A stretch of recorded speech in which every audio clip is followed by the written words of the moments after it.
नमस्कार, स्वागत है आपका द न्यूज पर। मैं हूं आपके साथ शिप्रा सैनी। प्रधानमंत्री नरेंद्र मोदी लोकसभा चुनाव जीतने के बाद जब पहली बार वाराणसी पहुंचे तो उनके काफिले पर चप्पल फेंक दी गई। जी हां, सोशल मीडिया पर यह तस्वीरें खूब वायरल हुई। हर किसी ने इन तस्वीरों की आलोचना की, लेकिन कांग्रेस पार्टी के नेता राहुल गांधी ने खुलेआम अब चप्पल फेंकने वाले का समर्थन किया है। जी हां, यह मामला बेहद हैरान कर देने वाला है।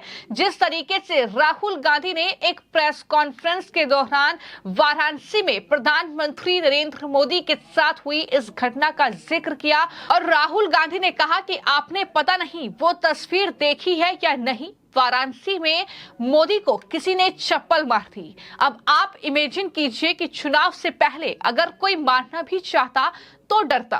वो डर जो था अब खत्म हो गया है, वो डर अब गायब हो गया है। राहुल गांधी ने ये जो भाषा का इस्तेमाल किया है, राहुल गांधी ने ये जो बयान दिया है, अपने आप में हैरान करता है कि किस तरीके से वो कहीं ना कहीं चप्पल मारने वाले शख्स को या इस तरीके से लोगों को उकसा रहे हैं प्रधानमंत्री नरेंद्र मोदी पर हमला करने के लिए। और यही वजह है कि जब राहुल गांधी का यह बयान सोशल मीडिया पर वायरल हुआ तो पत्रकार अमन चोपड़ा से लेकर रुमाना इसार खान ने राहुल गांधी के इस बयान पर पलटवार करते हुए राहुल गांधी पर कहीं ना कहीं हमला बोला। लेकिन इन सब से पहले ये सुन लीजिए कि राहुल गांधी ने इस प्रेस कॉन्फ्रेंस के दौरान किस तरीके से प्रधानमंत्री नरेंद्र मोदी के काफिले के साथ हुई इस घटना का जिक्र किया और क्या कुछ राहुल गांधी ने कहा है। आपने जो नरेंद्र मोदी जी का जो कॉन्सेप्ट था और वो गुजरात में शुरू हुआ था, गुजरात से वो गुजरात मॉडल फिर वो नेशनल लेवल पे लाए। कॉन्सेप्ट क्या था? कॉन्सेप्ट था मार्केटिंग, हजारों करोड़ रुपए की मार्केटिंग और डर, एजेंसी का डर, मीडिया का डर, सरकार का डर। अब हुआ क्या? अब देश में कोई उनसे डरता ही नहीं है। मतलब एक तरीके से रिडिक्यूल करते हैं। जो पहले 56 इंच की छाती थी, अब नंबर तो नहीं दे सकता हूं, बट 30-32 हो गई है, राइट? तो अब पूरा जो ढांचा था, इतना बड़ा गुब्बारा था, वो इतना बड़ा हो गया। अब इससे नरेंद्र मोदी जी को साइकोलॉजिकल बहुत टेंशन होगा, बहुत प्रॉब्लम होगी, क्योंकि उनका जो काम करने का तरीका है वो लोगों को डराने का है, धमकाने का है। अब वो डर चला गया। आपने देखा, पता नहीं देखा या नहीं, वाराणसी में वो चप्पल मार दी किसी ने। अब आप इमेजिन कीजिए, चुनाव से पहले अगर कोई मारना भी चाहता था, डरता, तो वो जो डर था वो गायब हो गया, खत्म हो गया। और इंटरनल भी प्रॉब्लम्स हैं, इनकी पार्टी में प्रॉब्लम्स हैं, इनके पेरेंट ऑर्गेनाइजेशन में इश्यूज हैं। तो मेरा कहना है कि जो नरेंद्र मोदी का जो कॉन्सेप्ट था उसको ऑपोजिशन ने डिमोलिश कर दिया, खत्म कर दिया है। उसको आप 56 इंच की छाती कहें, उसको आप डर कहें, उसको आप मतलब जो बिग नरेंद्र मोदी जी की जो इमेज थी उसको फाड़ दिया हमने। अब अगर वाजपेयी जैसे लीडर होते जो जिनमें ह्यूमिलिटी थी, मनमोहन सिंह जी जैसे जिनमें ह्यूमिलिटी थी, लोगों की रिस्पेक्ट करते थे, बात सुनते थे, ऐसी सिचुएशन वो काम निकाल सकते थे। मगर ये नरेंद्र मोदी जी की स्टाइल ही नहीं है। नरेंद्र मोदी जी मतलब किसी की सुन नहीं सकते, बिना फोर्स काम नहीं कर सकते। तो ये अब मामला है। और दूसरी बात, बहुत मजबूत ऑपोजिशन है, तो काफी मतलब इंटरेस्टिंग समय है।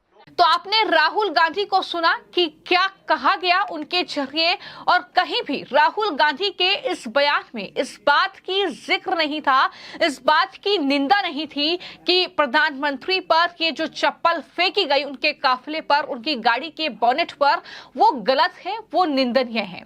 उल्टा राहुल गांधी तो खुलेआम चप्पल फेंकने वालों का समर्थन कर रहे हैं।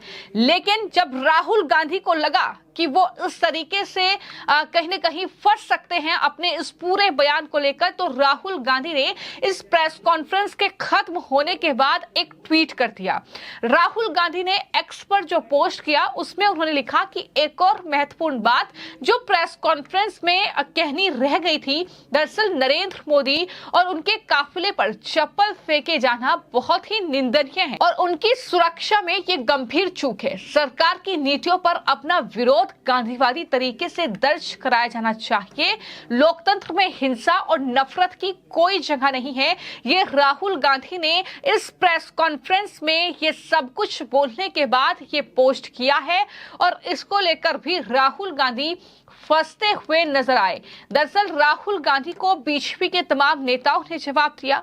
उसमें कपिल मिश्रा की ओर से लिखा गया कि राहुल गांधी की ये भाषा बताती है कि वो तीसरी बार लगातार हार के बाद बौखला गए हैं। तो वहीं हर्षवर्धन त्रिपाठी ने लिखा कि राहुल जी, आपको अराजकता का स्वाद मिल गया है। आपने प्रेस वार्ता में कहा कि पहले कोई नरेंद्र मोदी को मारने की सोचता भी था तो डर जाता था, अब ये डर खत्म हो गया है। आपको आनंद आ रहा होगा, लेकिन लोकतंत्र में आप गलत राह पर चल पड़े हैं। ईश्वर आपको सद्बुद्धि दे। ये बात जो है वो हर्षवर्धन त्रिपाठी की ओर से कही गई है। तो राहुल गांधी ने पहले खुलेआम प्रधानमंत्री को मारने का जिक्र किया और कहा कि पहले प्रधानमंत्री को जो कोई मारना भी चाहता था तो वो डरता था, लेकिन अब तस्वीर बदल गई है, अपोजिशन मजबूत हो गया है, तो आप खुलकर प्रधानमंत्री को मार सकते हैं। क्या राहुल गांधी की इस प्रेस कॉन्फ्रेंस में जो शब्द उन्होंने कहे हैं, क्या इसका यही मतलब है? सवाल लगातार सोशल मीडिया पर लोग पूछ रहे हैं। और इतना ही नहीं, जिन पत्रकारों का मैं जिक्र कर रही हूं, जिन्होंने राहुल गांधी की इस प्रेस कॉन्फ्रेंस की उस क्लिप को शेयर करते हुए तमाम बड़े आरोप कांग्रेस पार्टी और राहुल गांधी पर लगाए हैं, उसमें अमन चोपड़ा ने ये साफ तौर पर लिखा कि ये 99 का अहंकार है, यानी कुल 99 सीटें आपकी आई हैं, जो राहुल गांधी को देश के प्रधानमंत्री पर चप्पल फेंकने वाले के साथ खड़ा कर रहा है। दरबारी इस बयान को भी सही साबित कर देंगे। ये अमन चोपड़ा ने इस बयान पर प्रतिक्रिया दी है राहुल गांधी के। तो वहीं रोमाना इसार खान जो कि पत्रकार हैं एबीपी के, उन्होंने लिखा कि चुनाव से पहले अगर कोई उन्हें मारना चाहता तो डर रहता था, अब वो डर खत्म हो गया है। ये राहुल गांधी का बयान है। ये बयान देखकर मुझे वाकई हैरानी हुई।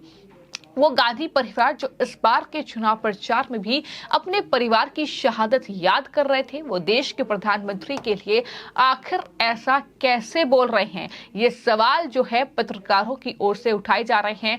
जाहिर तौर पर देश के प्रधान सेवक हैं नरेंद्र मोदी, और उनके साथ अगर इस तरह की कोई घटना होती है तो उस घटना की निंदा करने के बजाय किस तरीके से उस घटना को लेकर जो चप्पल फेंकने वाला शख्स है उसका खुलकर समर्थन, लोगों को इस बात के लिए उकसाना कि प्रधानमंत्री के साथ आगे भी इस तरह की घटना हो, ये राहुल गांधी का बयान है, जिस पर अब कांग्रेस पार्टी और राहुल गांधी पूरी तरीके से फंस चुके हैं। हालांकि कितनी सुरक्षा प्रधानमंत्री को कांग्रेस पार्टी ने भी प्रदान की है, ये हमने पंजाब में देखा था, जब प्रधानमंत्री के काफिले पर जो है इस तरीके से हमला करने की कोशिश की गई थी। तो कुल मिलाकर ये तस्वीर जो है कहीं ना कहीं सामने आई है, और एक बार फिर से राहुल गांधी जो है अपने इस बयान को लेकर पूरी तरीके से फंसते हुए नजर आ रहे हैं। फिलहाल आपकी इस पूरी खबर को लेकर क्या राय है, हमें कमेंट बॉक्स में जरूर लिखें। धन्यवाद।